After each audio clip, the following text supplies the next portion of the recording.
So today we will learn about the shift-wise analysis, normalization, effectiveness, cutoffs, and normalization formula. Variables, different variables used in IBA-CIO rank predictor. Okay, let's start. So this is the first shift data. तो इसको पढ़ना कैसे है? यहाँ पे density ज़्यादा कहाँ पर है वो देखना चाहिए हमें. यहाँ पे डेंसिटी जो है 50-60 में है. इधर एक्स एक्सेस पे मार्क्स हैं और वाई एक्सेस पे number of students on that marks. तो हमने इसको अगर 50 से 51 के बीच में होगा तो हम उसको 51 कंसिडर करेंगे. 51 से 52 होगा तो उसे 52 मार्क्स का से कंसिडर करके हमने ग्राफ निकाला है यहाँ पे. तो आप देख सकते हैं कि शिफ्ट 1 में ज़्यादातर 50 to 60 में लाई करते हैं. तो अगर आप इस रेंज में हैं तो आपके चांसेस बनते हैं फॉर ओपन कैटेगरी, आपके चांसेस बनते हैं टीयर 2 के लिए. सिमिलरली आगे भी ऐसे शिफ्ट किए होंगे तो मैं डायरेक्टली स्किप कर रहा हूँ. इसका पीडीएफ आपको मिल जाएगा टेलीग्राम चैनल पर. मैं लिंक नीचे डिस्क्रिप्शन में दे दूँगा. ये शिफ्ट 2 का हो गया, ये शिफ्ट 3, ये शिफ्ट 4 मतलब 19 फेब का शिफ्ट 1, 19 फेब का शिफ्ट 2, 19 फेब का शिफ्ट 3. अच्छा, यहाँ पे 19 फेब का जो शिफ्ट 2 है वो सबसे इजी बताया जा रहा है क्योंकि एवरेज स्कोर निकालने पे मैक्सिमम ऐसे शिफ्ट का आ रहा है. तो यहाँ पर आप देख सकते हैं कि 60 के आसपास, ये हाँ 60 के आसपास जो है बहुत सारे स्टूडेंट्स लाई करते हैं as compare to other distribution. ये 19 फेब शिफ्ट 3 का है और 20 फेब, ये 20 फेब शिफ्ट 2 और 20 फेब शिफ्ट 3. अच्छा, अगर आप यहाँ पे देखेंगे जो सबसे डिफ़िकल्ट शिफ्ट है तो जो मैक्सिमम स्टूडेंट्स लाई करते हैं वो 40 to 50 मार्क्स में. यहाँ पे देखिए 40 to 50 मार्क्स में ज़्यादातर बच्चे हैं यहाँ पे कैंडिडेट्स हैं. तो इसीलिए इसे डिफ़िकल्ट शिफ्ट कह सकते हैं हम. अभी डेटा बहुत कम है एज़ कम्पेयर टू जितने भी अटेंड किए हैं लोग, उससे बहुत कम है. तो ये ट्रेंड हो सकता है, नहीं भी हो सकता है. ओके, जो हमने कट ऑफ निकाला है बेस्ड ऑन नॉर्मलाइज स्कोर, हमने हमारे हिसाब से कैलकुलेट जो किया है नॉर्मलाइजेशन स्कोर, उस हिसाब से ये कट ऑफ निकाले हैं. अभी 10%, 15%, 20% क्या इंडिकेट करता है कि मान लो 10,000 स्टूडेंट्स शॉर्टलिस्ट होने वाले हैं टीयर 2 के लिए. तो यहाँ पे हाँ 10% शॉर्टलिस्ट अगर होने, सॉरी 10,000 अगर शॉर्टलिस्ट होने हैं तो उससे तो 1000 बच्चे ही हमारे पास चेक किए हुए हैं. ऐसा भी हो सकता है, इसीलिए हमने 10% के हिसाब से मतलब 1000 बच्चे शॉर्टलिस्ट किए. तो उस हिसाब से जो अनरिजर्व कैटेगरी का है वो 64.47 आ रहा है. अगर हम 15% कंसिडर करेंगे, जो भी शॉर्टलिस्ट होने वाले हैं उसमें से 15% लोगों ने यूजिंग रैंक प्रेडिक्टर उनके मार्क्स या स्कोर चेक किया है, रैंक चेक किए हैं, तो उस हिसाब से जाएंगे तो 60.97 ये कट ऑफ रहेगा. और अगर 20% कंसिडर करेंगे तो 57.74. मैं 15% को लेके चलूँगा क्योंकि ये ज़्यादा ख़राब भी नहीं है, ज़्यादा अच्छा भी नहीं है, नॉर्मल है. तो आप अगर इसके आसपास होंगे, +2 -2 मार्क्स के रेंज में भी होंगे तो आपको तैयारी करनी चाहिए मेरे हिसाब से. क्योंकि अगर बाद में तो जल्दी एग्ज़ाम तो जल्दी होगी टीयर 2 की, तो फिर आपको टाइम नहीं मिलेगा. तो सोच सकते हैं आप, आपके ऊपर डिपेंड करेगा. तो जो OBC, EWS, SC ST का है वो कट ऑफ आप खुद डिसाइड कीजिए. क्योंकि हम यहाँ पे कैसे करते हैं कि कैटेगरी जो है वो स्टूडेंट के पास से हम डेटा इनपुट करते हैं. तो बहुत सारे बच्चे अपनी सही से कैटेगरी सेलेक्ट नहीं करते, तो इसीलिए वो उतना पॉसिबल नहीं है कि एकदम से सही हो. हाँ, अगर IB नॉर्मलाइजेशन नहीं करती है तो कट ऑफ क्या हो सकते हैं मतलब रॉ स्कोर पर. तो आप देख सकते हैं कि UR का जो है 59.75 आ गया और फॉर 10% 15% का 56.25. तो ऐसा तो होगा नहीं क्योंकि शिफ्ट के जो कंपैरिजन है उसमें ईजीएस्ट टू डिफ़िकल्ट शिफ्ट में 11 मार्क्स का डिफरेंस आ रहा है, तो ये तो फिर मतलब नाइंसाफ़ी होगी शिफ्ट जो डिफ़िकल्ट शिफ्ट थी उनके लिए, क्योंकि वो कट ऑफ क्लियर नहीं कर पाएंगे काफ़ी अच्छा स्कोर होने के बाद भी।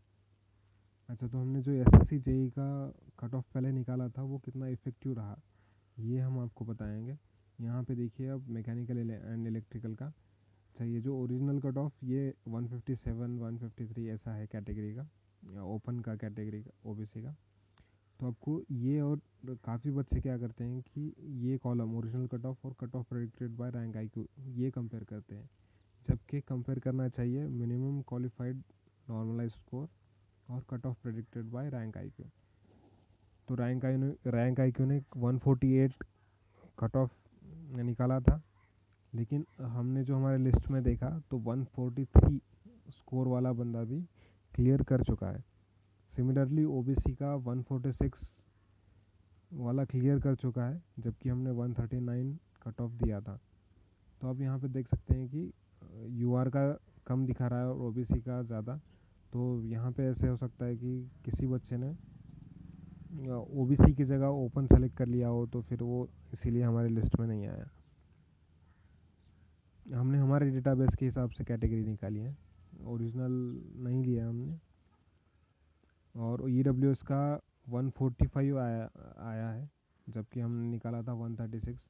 तो देखिए कैटेगरी में हमारा परफॉर्मेंस उतना अच्छा नहीं रहा, लेकिन यूआर का जो है वो इतना तो टॉलरेटेड है, +5 -5। लेकिन हम सुधार करेंगे आने वाले समय पे। और सिविल का जो था, हमने ओपन का 115 पॉइंट समथिंग ऐसे कुछ बताया था, तो हमने जब रिकॉर्ड्स निकाल के देखे तो 121 वाला भी उसमें शॉर्टलिस्ट हो चुका है नेक्स्ट ईयर के लिए। तो मतलब थोड़ा, अब ये 200 मार्क्स का कुछ रहता है एग्ज़ाम, तो उससे +5 -5, तो आईबी का हम कह सकते हैं कि +2 -2 में इधर उधर रहेगा। तो आपका मेजर रोल प्ले कहाँ होगा सिलेक्शन होने में, तो मार्क्स आफ्टर करेक्शन, क्योंकि आपके शिफ्ट में कितने करेक्शन होने हैं और बाकी के शिफ्ट में भी कितने करेक्शंस होने हैं उस पर डिपेंड करेगा। अच्छा, तो नॉर्मलाइजेशन फार्मूला मैं एक्सप्लेन करूँगा, क्योंकि बहुत बच्चे डाउट ले रहे हैं कि ये बिल्कुल सही है या गलत है। तो देखो, हम यहाँ पे कैलकुलेट करते हैं, प्रेडिक्ट नहीं करते। कैलकुलेट इन द सेंस कि जो भी डेटा है उसके हिसाब से हम मीन निकालेंगे, हम स्टैंडर्ड डेविएशन निकालेंगे, फिर आपका नॉर्मलाइजेशन स्कोर दिखाएंगे। तो नॉर्मलाइजेशन फार्मूला जो है आईबी ने तो कुछ दिया नहीं है, तो फिर हमने एसएससी वाला या फिर गेट वाला जो भी आप कहें वो यूज़ किया है यहाँ पे। तो एम आई जे मतलब ये नॉर्मलाइजेशन स्कोर है कैंडिडेट का। अच्छा, एम जी टी ये क्या होता है कि average marks of the top 0.1%। जो भी टोटल सभी शिफ्ट का अगर हम एज ए डिसेंडिंग ऑर्डर में मार्क्स लगाएं और उनके टॉप 0.1% के अगर मार्क्स लें, तो उनका एवरेज कितना रहता है, वो एम जी टी होगा।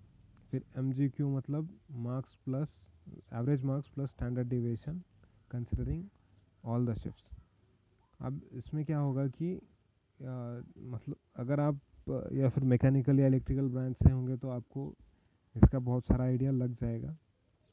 बाकी ब्रांचेस में उतना नहीं होता है, फिर नॉन इंजीनियरिंग स्टूडेंट को पता नहीं होता है या नहीं होता है, आपको होगा तो मतलब जल्दी से समझ में आ जाएगा कि यहाँ पे 0.1% एवरेज लेने के बाद यहाँ पे हम डिफरेंस क्यों देखते हैं कि अगर हम लाइक नॉर्मलाइजेशन फार्मूला देखेंगे या फिर सर्विस फैक्टर होता है मैकेनिकल केस में, तो उस हिसाब से आप अंदाज़ा लगा सकते हैं कि इसका इफेक्टिवनेस क्या होगा।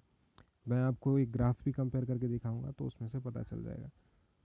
अच्छा, फिर इसके वेरिएबल्स क्या क्या होंगे मैं वो दिखाऊंगा आपको।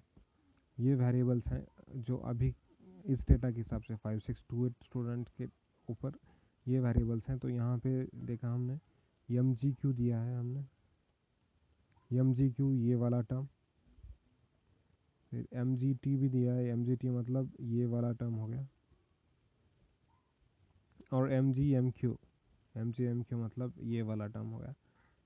अब आपको एम टी आई और एम आई क्यू ये क्या है, तो M T I is the average marks of the top 0.1% of the candidates in the ith shift. मतलब वहाँ पे भी शिफ्ट वाइज अगर हम डिसेंडिंग ऑर्डर में लगाएंगे मार्क्स, तो उनके 0.1% का एवरेज, तो ये एम टी आई होता है। MIQ मतलब is the sum of mean marks and standard deviation of the ith shift. मतलब MGT ओवरऑल कंसिडर करता है, MGT MGQ, और MTI MIQ ये शिफ्ट वाइज कंसिडर करता है। तो उस हिसाब से आपका नॉर्मलाइजेशन स्कोर बनेगा। आप खुद भी कैलकुलेट कर सकते हैं, आप खुद ट्राई करके देखिए इस डेटा के हिसाब से आपका स्कोर क्या आ रहा है। अच्छा, तो नॉर्मलाइजेशन स्कोर कितना इफेक्टिव रहता है इस पे हम चर्चा करेंगे अभी। तो शिफ्ट 5 यहाँ पे मैंने जो लिया है वो 19th का सेकंड शिफ्ट है, जो सबसे इजी दिखा रहा है अभी डेटा के हिसाब से, और सबसे डिफ़िकल्ट शिफ्ट 20th फेब का थर्ड शिफ्ट, वो अभी के डेटा के हिसाब से यही दिखा रहा है। तो हम इस पर देखेंगे कि यहाँ पे 80 भी स्कोर पार हो चुका है, लेकिन यहाँ पे 65, 68 ये भी पार करना मुश्किल हो रहा है यहाँ पे शिफ्ट 9 में। अच्छा, शिफ्ट 5 मतलब 19th का सेकंड, और शिफ्ट 9 मतलब 20th का थर्ड शिफ्ट। तो यहाँ पे देखेंगे कि फिर मतलब पेपर डिफ़िकल्ट था, तो यहाँ जो मार्क्स हैं इस बच्चे के 67 68, तो इसको हमें 80 करना पड़ेगा। अगर हम ये कर पाएँ, और फिर ये भी जो बच्चे यहाँ पे हैं इनको भी थोड़ा सा हम इधर राइट साइड में ले लें, तो वो नॉर्मलाइजेशन सही होगा। तो देखते हैं अगले स्लाइड में कि कितना इफ़ेक्टिव रहा है। तो ये देखो, अब जो 65 का बंदा था यहाँ पे, वो अभी 80 के आसपास आ गया है, और जो यहाँ इधर 40 to 50 में पीक था, अब वो 50 to 60 के अंदर पीक आ गया। तो आप कंपेयर कर सकते हैं दोनों ग्राफ को, कि शिफ्ट 5 का जो है वो लगभग उसी रेंज में रह चुका है, लेकिन शिफ्ट 9 का जो है वो राइट साइड को मूव कर रहा है ग्राफ। Thank you. वीडियो को लाइक करें, शेयर करें, सब्सक्राइब करें चैनल को, और टेलीग्राम चैनल पे भी जुड़ें, क्योंकि ज़्यादा डिस्कशन वहीं पर होता है। Thank you. So today we will